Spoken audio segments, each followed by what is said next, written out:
Hi, I'm Kelly Barnum, and welcome to the January edition of Life Path. Well, we all made it through the holidays, and I hope it was with family, friends, and a joy-filled heart. But I also hope you listened to our advice in getting through the holidays in a healthy way. Maybe even healthier than expected. But now you're facing the new year. It's 2012. A great year to advance your health goals for you and your family.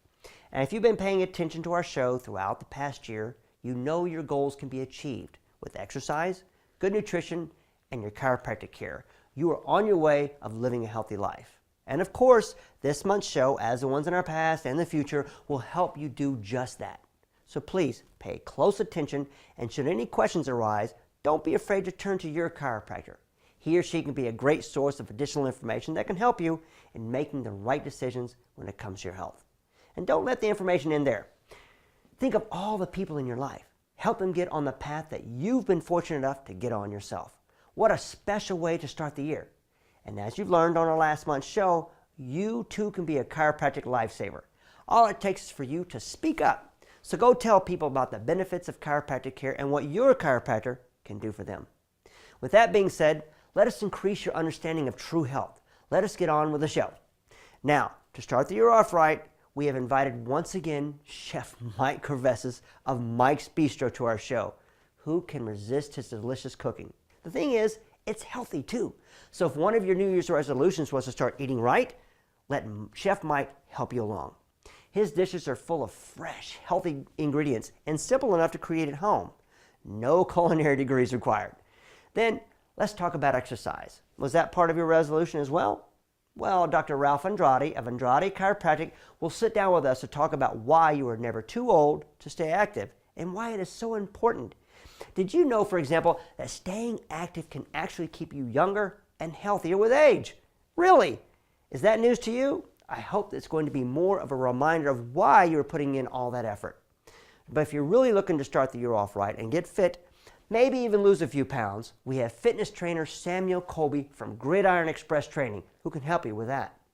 But before you lace up your shoes, stay for one special guest. This month, president of Parker University and author of The Power of Self-Healing, Dr. Fabrizio Mancini is here. Earlier, I got the honor of speaking with him about his latest book and a chance to glimpse at some of the pages. So I know his story today will be special. It'll give you meaning to all the good and healthy habits that you have. And if you're not well, it will show you how you can self-heal. But first, have you ever asked your chiropractor why they have chosen to be one? What keeps them going? What is their passion? Well, next, we'll join Dr. Tom King of King Family Chiropractic. He'll tell us why he is so passionate about chiropractic and what keeps him going. It's a heartfelt, emotional story I know you'll appreciate. So let's join him now so he can share his chiropractic.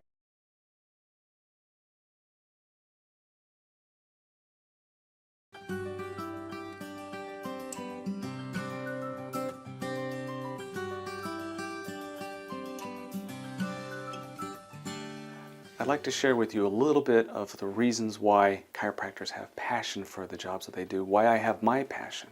I'm sure your chiropractor has similar stories.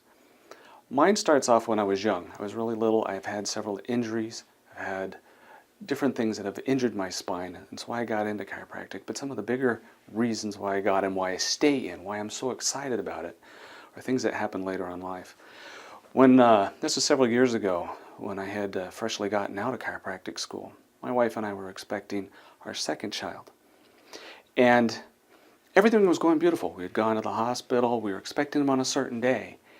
And unfortunately, things kind of went wrong. There were some mistakes made.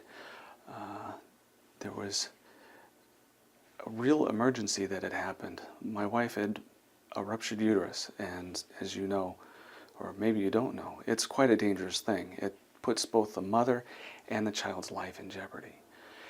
There was an emergency call. They ran into the emergency room. They put my wife under immediately, and I was standing out in the waiting room, panicked, trying to pray for the best, hope for good things to happen. She went in screaming, and the screaming silenced. I knew they had put her under. And it was a few moments later when the pediatrician came out of that waiting room, or out of the emergency room, and they had one of the incubators for infants, and in the incubator was my son. There was no blanket on him, there was no breathing apparatus, but he was purple. And the pediatrician told me, I said, well, how is he doing? He says, get a good look at him. He's not going to make it through the night. And of course, I was very worried. I wanted to follow him in. They took him into the NICU. And they said, give us some time. Let us see what we can do before you go and visit your son. I waited around to make sure my wife was okay. It was several minutes later. Things were fine. And I tried to make my way into the infant care. And when I did, I saw my son, and they had him on every monitor, all the breathing apparatus. They were keeping him alive. And I talked to the nurse and said, I want to see my son. And she says, no, he's in jeopardy. We got to take care of him right now. And she basically escorted me out of the NICU for the children. A few moments later, I noticed that there was a change in the nursing staff. There was a different nurse for my son, so I went back in. And at this point, some of my training started to kick in. And I went to the nurse and I said, I'd like to see my son. She says, he's in a lot of trouble. And I said, please, I'd like to see my son. And she says, okay. And basically it was a small room where he was at. And the nurse said, you know, I'm not even going to pay attention. She just turned her back to me. And again, the chiropractic in me kicked in. And I knew my son was, for a short time, was in the birth canal. And when my wife had a ruptured uterus, he was ejected from that and brought up into her stomach. There was a lot of different things that had happened to him. He had gone without oxygen for 15 minutes. And so I went to him, and he was laying there. And we do things very, very different for children. But I reached in, and just one little point, one little touch, one little adjustment on a brand newborn. Automatically he started breathing on his own. All the monitors went off. He was doing phenomenal. He pinked up instead of being purple. And every nurse on that floor came into that little room and saw what was going on. And there were tears in everyone's eyes. And they asked me, what did you do? And I said, I'm a chiropractor. And I said, can you do it for the rest of the children? And I said, I wish I could, but the laws don't allow it. My son's alive today. They said he would never leave the hospital. At first they said he wouldn't live. Then they said he wouldn't leave the hospital. He wouldn't eat. He wouldn't do this. He wouldn't do that. And he's beating all of that. He goes and visits doctors now. He has some disability because there was some brain damage, but he is every bit as normal as we could expect. And when he visits some of these doctors, they say, well, how many times has he been sick? How many times has he been in the hospital for this or for that and the other? And we say, he hasn't been. And there's one reason. It's because he had childhood chiropractic. At the very beginning of life, the full expression of his potential was diminished because of an accident. But we restored as much as he could, and that life is expressing itself as best he could. He's a very popular little kid. People love him, and he loves to make people happy. And that whole experience of his life would not have been expressed if it wasn't for that little adjustment. There are lots of stories like this. We have had children that have come in with constipation problems as early as 4 years old, where these problems have been eliminated. We have children with bedwetting. We've had some that have had asthma, where I've actually seen a child where she was on her way to the hospital to have medication delivered to her. With one adjustment, she started breathing completely normal again.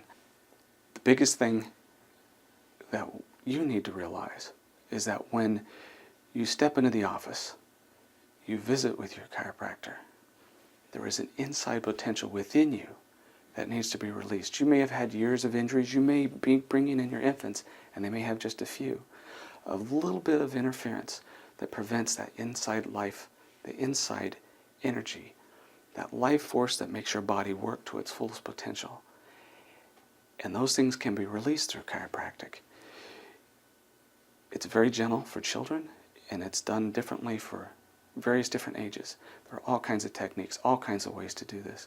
But the most brilliant thing about chiropractic is it works. You will be better. You will be stronger. You will be more alert. All kinds of wonders will wait for you, whether you're new again to chiropractic or whether you've been here for a while. Great life changes are always there for you. It's important that you get checked regularly, visit your chiropractor, and even ask him about his special story, what keeps his passion alive, why he continues to do exactly what he does day in, day out to make your life better, to make your experiences better, to make your family better. And as you are better, your community's better, and the world becomes a better place, all because you decided to have a little bit of change in your life, a little bit more energy, a little bit more happiness brought to you and to your family.